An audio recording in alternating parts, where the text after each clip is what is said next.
So we might say a spaceship, or we might say, I don't know, whatever the equivalent is, an animal.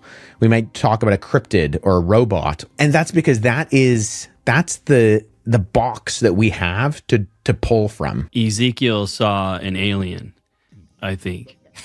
I don't think that's what I was saying. Although Department of Defense has released hundreds of never-before-seen files on UFOs. NASA transcripts from 4 years later are also part of this release. After all the speculation, the hearsay, are we any closer to the truth? The United States government is talking about aliens. The news media is definitely talking about aliens. The amount of communication, the level of detail therein is all seemingly, from my perspective, ramping up more and more and more. There's now the alien files, the UFO files. It's everywhere. And honestly, as I'm hearing all this, I have been wondering, what does Wes Huff think about aliens? It would only make sense for us to start off by showing the photo that Donald Trump actually presented to people on Truth Social. Boom. It's actually, there's a video as well. Look at that. Ridiculous. See, I wasn't able to find a video. I saw people responding, but I didn't see any actual movement. I just found this on beautiful. X, there's a video. Yeah. Oh my goodness. Donald Trump issued this statement on Truth Social. He said, based on the tremendous interest shown, I will be directing the Secretary of War and other relevant departments and agencies to begin the process of identifying and releasing government files related to alien and extraterrestrial life. So Wes Huff, luckily, just a few days ago on the Apologetics Canada YouTube channel, put out a video called If Aliens Exist, Then What? I'm going to feature a few of his points that he made in that video because I think he made some very good points. Let's see what you think. Let's dive in. We are steeped in science fiction conversations, right? Yeah. Like the way that I understand extraterrestrial life is framed by science fiction, particularly movies like Star Trek, Star Wars, Stargate. There's all these shows, right? Firefly, that have shaped my understanding of what life on other planets could or even should look like. Yeah. Whereas the 12th century individual, the medieval man, is going to think completely differently. So they look up at the night sky and they see, one of the videos that was dropped in this big drop of UAPs was this kind of spinning circle thing. And if you were to show the medieval man that, his comment might be, wow, I never thought I'd see a cherubim in my lifetime.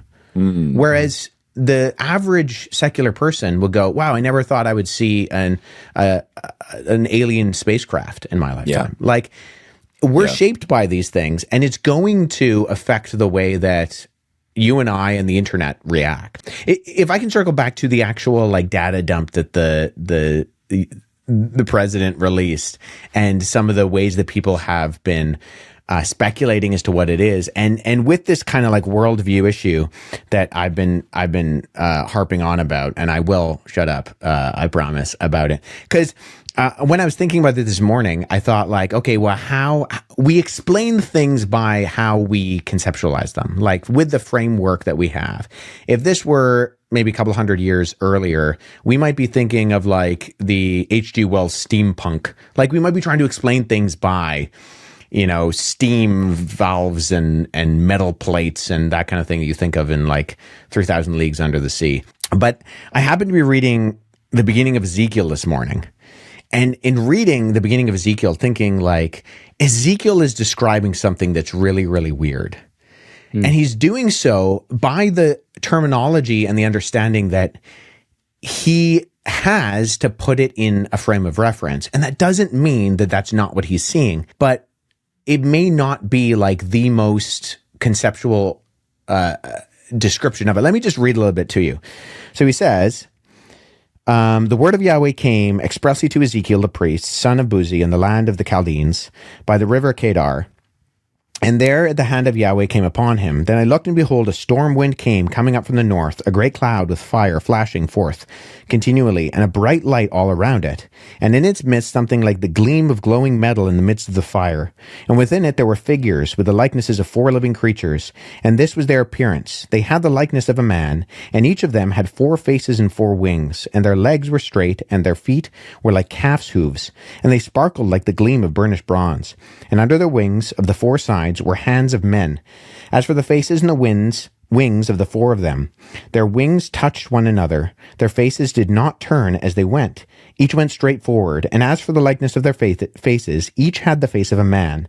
All four had the faces of lions on the right and the face of a bull on the left. And all four had the face of an eagle. And such were their faces. Their wings were spread above, each and two touching with another being, and two covering their bodies. And each went straight forward wherever the spirit was about to go, and would go, without turning as they went. As for the likeness of the living creatures, their appearance was like burning coals of fire, like the appearance of torches going back and forth among the living creatures. The fire was bright, and the lightning was flashing with fire. And the living creatures ran to and fro, and appearing like lightning. Then I looked in living creatures, and behold, there was a wheel on the earth besides the living creatures, for each of the four of them. The appearance of the wheels and their workmanship was like that of gleaming beryl, and all four of them had the same likeness, their appearance and workmanship being as if one wheel was within another. Whenever they went, they were in any of them four directions without turning as they went. And as for their rims, they were lofty and awesome, and the rims of them were all full of eyes all around. And the living creatures went, and the wheels went beside them. And when the living creatures rose from the earth, the wheels rose also. So Ezekiel is seeing something, and he's explaining it within the terminology that he can understand, right? His worldview, his methodological cosmology, with animals and wheels and metal. If we saw that thing today, would we describe it in the same way? Like, I'm not saying Ezekiel's getting it wrong. But I think, when we have these kind of very strange occurrences that we're exposed to, and we try to articulate them, we're going to use the terminology that we have. So we might say a spaceship, or we might say, I don't know, whatever the equivalent is, an animal. We might talk about a cryptid or a robot. And that's because that's the box that we have to pull from. And Ezekiel's pulling from a cosmological world that has an idea of both, the physical, and he's describing animals, but also the spiritual. There's like a combination of that. And so I can't happen to think, I don't buy a lot of this stuff that's being dropped. I'm not convinced that some of it isn't the U.S. military itself trying to cover, but at the exact same time, could some of these be explained by these spiritual extraterrestrials that I do believe in, of cherubim and seraphim and angels and demons? I'm not excluding that either, but I would have to use the grab bag of terms that I have within my grab bag to actually explain those. And maybe I don't actually have the proper vocabulary, if these things are real, to describe what's going on. My takeaway from today is that Ezekiel saw an alien, I think. I don't think that's what I was saying. Although there have been people in the past who I may have debated who have argued that exact same thing, but they shall remain you nameless. could be talking about Wes. Who shall not be named. Yeah. But I think, that's why I think those things become so popular. Is what I was saying before. Like, when we start to not believe in God, we start to believe in everything. And that's where you do get the descriptions of, chariots of the gods kind of thing, where you start reading Ezekiel or Isaiah and some of these a little bit more out there descriptions, or Jacob's ladder going up to heaven.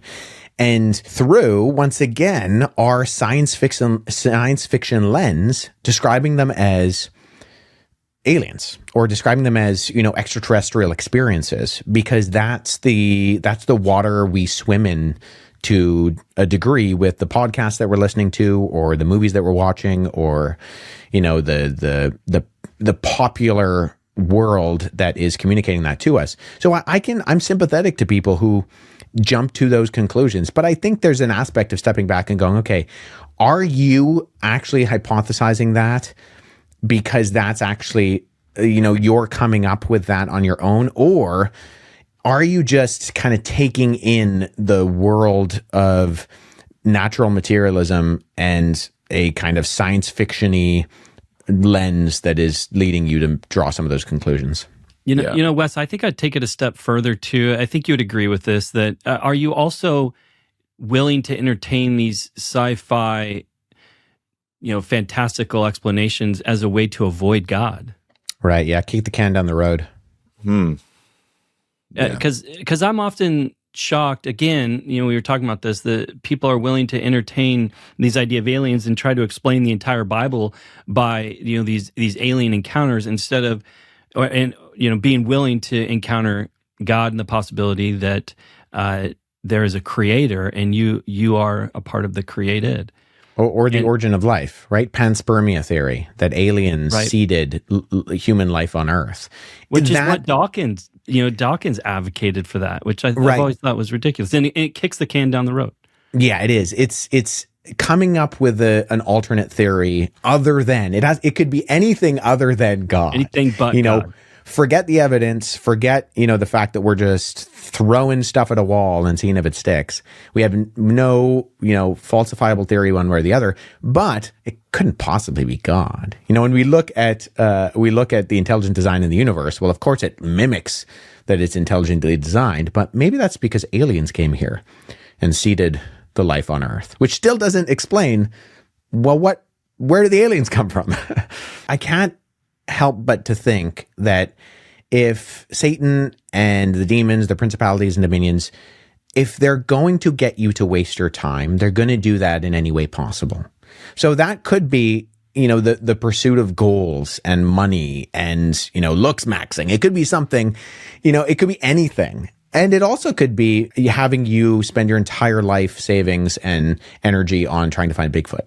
It could be that too. Or it could be, just going down the rabbit hole of conspiracy theories that have to do with alien life. If they're going to get you to waste your time and not focus on living a self-sacrificial, God-honoring, Christ-centered life, they're going to do that.